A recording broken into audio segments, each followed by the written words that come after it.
Кога се врши службата на ослободување, се прави со заповед во име на Господ Исус Христос, се заповедува кон човекот да излезе од него одреден нечист дух или демон.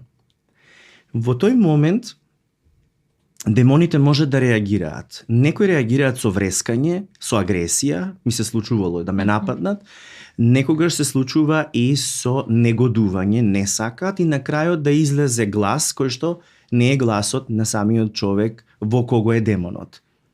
И кога се случува самиот процес на ослободување, многу пати демонот може да не сака да излезе и тогаш е потребно да се препознае кое му е името. Кога веќе името му се познава, кога е разобличен, мора да послуша во името на Исус и да излезе. Прво што сакам да истакнам. Не може да се изврши ослободување во име на одреден светец.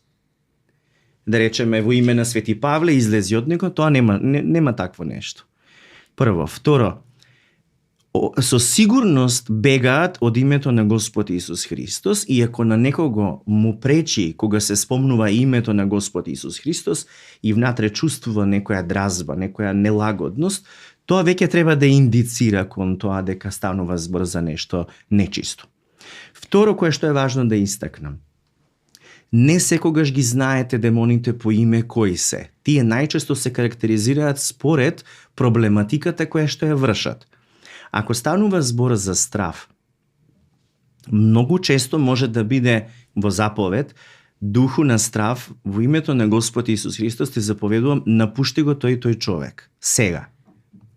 Како што влегуваат демоните преку уста и нос, така и преку уста и нос излегуваат. Затоа многу често се случува да имаат шлајм, да имаат потреба да искашлаат или да исфрлат, многу често се случува и да повратат. Кога се врши процесот на ослободување, меѓутоа не е толку страшно и драматично како што тоа е прикажано преку холивудските филмови, хорор филмови кои што нормално имаат специјални ефекти. Сето тоа е табу тема, некако се избегнува во реалност.